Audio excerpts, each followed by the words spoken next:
Good morning, everyone. Today we're talking about consistency, and I'm going to frame it as consistency with nutrition and fitness for fat loss, but what I'm about to teach you works for whatever your goal is and whatever you want to stay consistent with.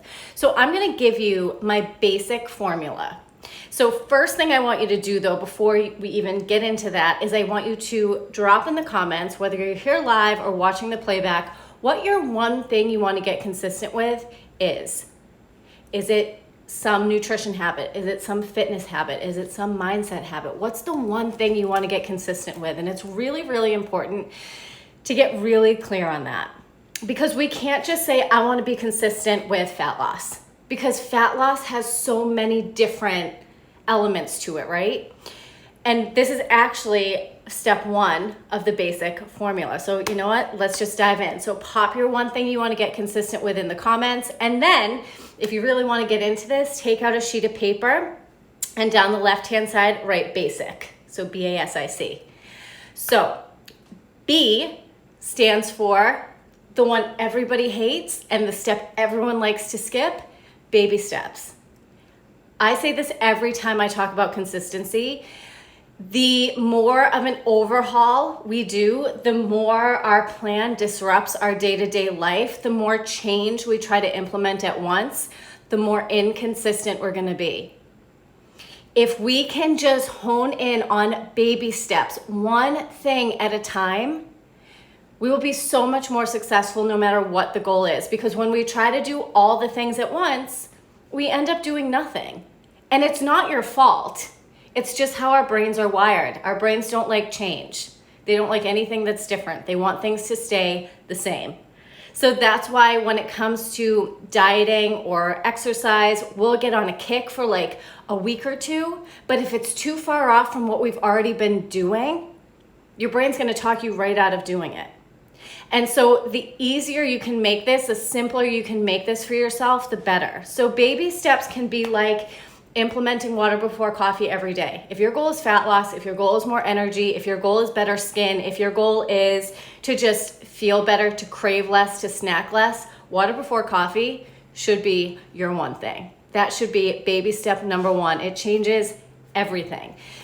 It could also be something like moving your body for 10 minutes a day, reading for 10 minutes a day, meditating for 5 minutes in the morning.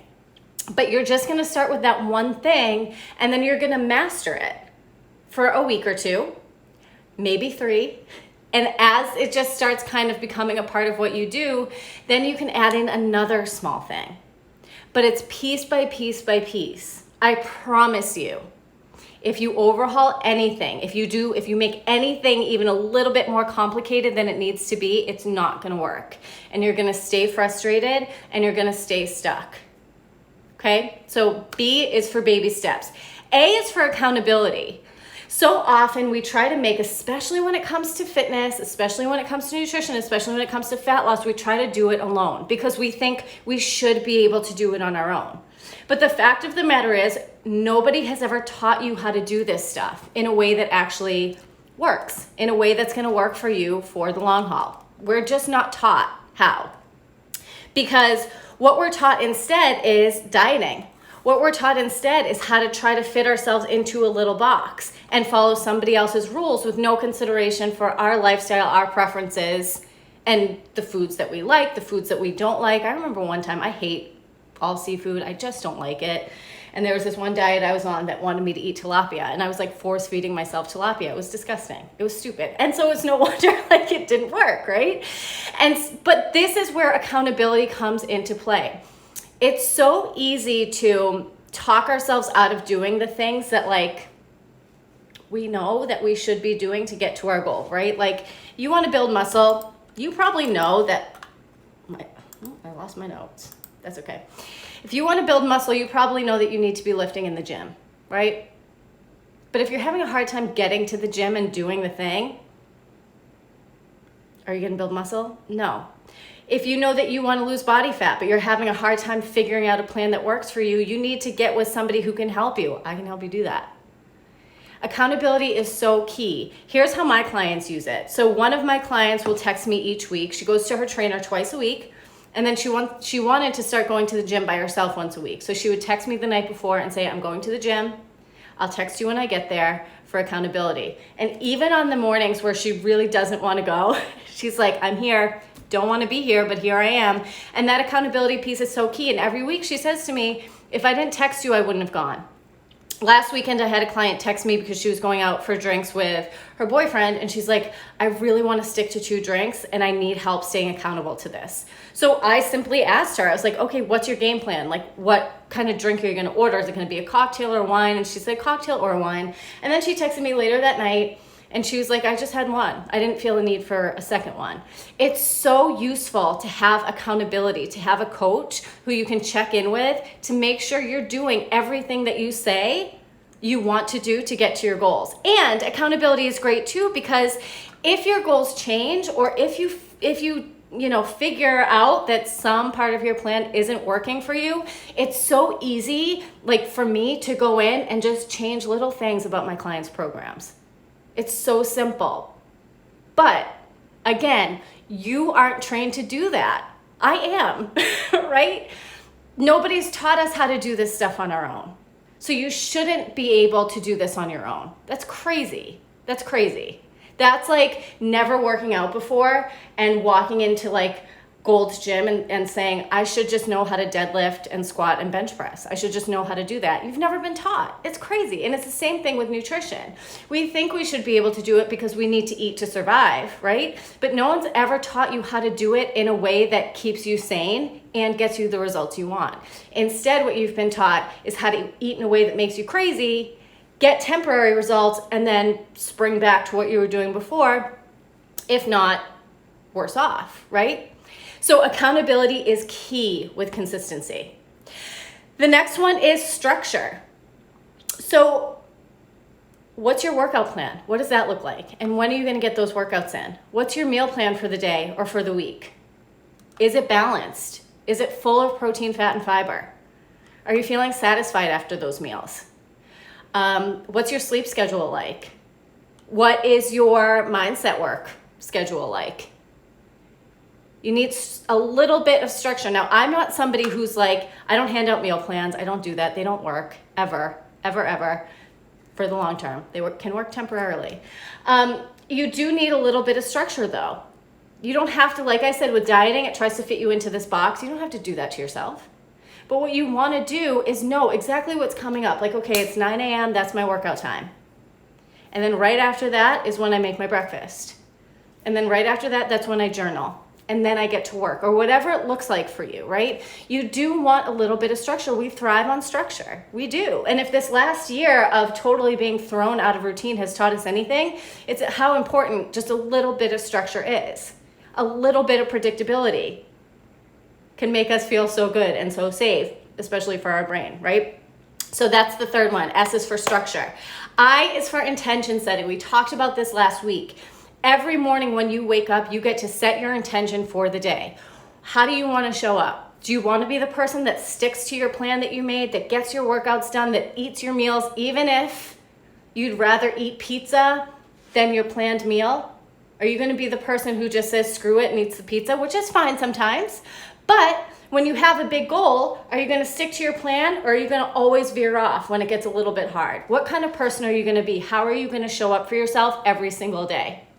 Intention setting is so important. And to go even deeper in this, intention setting behind why your goal is your goal. We need to remember that too. I always tell my clients, whatever your goal is, you need to figure out the why. And I help them do that. We do the 5 whys. I help them figure out what their goal is. When they come and tell me they want to lose weight, no, they don't. It's 100 other different things that they want that they think that weight loss will represent. But when we get down to what their true why is, I always tell them, write it down and put it on your mirror, or put it on your computer, or put it on the dashboard in your car, wherever you spend the most time. You need that constant reminder of why you're doing what you're doing. Otherwise, it's going to be way too easy to talk yourself out of doing it, or to even forget why you started in the first place. So intention setting behind your goal, which is what I help my clients do, and intention setting for every single day. How do you want to feel today? How do you want to show up for yourself today? And then the last one is celebrate. Every single win counts. Here's the thing. You can't lose 10 pounds without losing 1. So that 1 pound weight drop in a week's time might feel insignificant, but you better celebrate it. Because now you got 9 to go if 10 is your goal, right? And again, like, I know I've had friends and clients say to me, like, I've lost 10 pounds 100 times before. So why celebrate it? Because if you don't, you're going to get discouraged. Nothing you do is ever going to feel like enough. You have to give yourself credit for the work that you're putting in. If you got your workout in when you didn't want to, celebrate that. Give yourself credit for it. If you stuck to your daily meal plan, even though you wanted the pizza, celebrate that. Think about how you want to feel. So we talked about intention setting in the morning, right? Think about how you want to feel when you go to bed at night. Do you want to feel so proud of yourself and celebrate everything you did so well? Or do you want to feel disappointed that you really didn't put in even 50% effort? Celebrate every single win. And this is something I do with my clients all the time. I always give them, like, I have this one client who came in, and I've had probably a handful of these clients in the last 5 years who just come in, they're like, here I am, tell me what to do. They go do the thing, no drama, no like, oh, but it's really hard. Like, they just show up, they do the thing, and they get the results. And it's amazing to see. And I think that that's something to be celebrated, because so often we let the littlest things get in the way of building that momentum, of getting to our goals. And I think that these ladies who come in and they're just like, I'm here, I'm ready to work. Like, tell me what to do, I'm gonna do it, and I'm gonna get the job done. And now, of course, they need, like, they hire me because they need some help, right? But that's something to be celebrated. Showing up for yourself. Self-care, as much as, like, I hate saying that word because I think that, like, people's eyes glaze over when we say it now, but it's so important. And every time you do something for yourself that makes you feel even just like a teensy bit good, it needs to be celebrated. All right. Okay, so that's it for today. The basic formula works every time. And I will have you know that today is the last day that the waitlist for my one-on-one coaching program is open. After today, the waitlist is going away, which means the $100 discount on the one-on-one coaching program is going away, and you're gonna have to wait to start your program for another week or two. If you get on the wait list, we'll hop on the phone and you can get started as early as tomorrow, as early as Friday. We can start you today if you want to.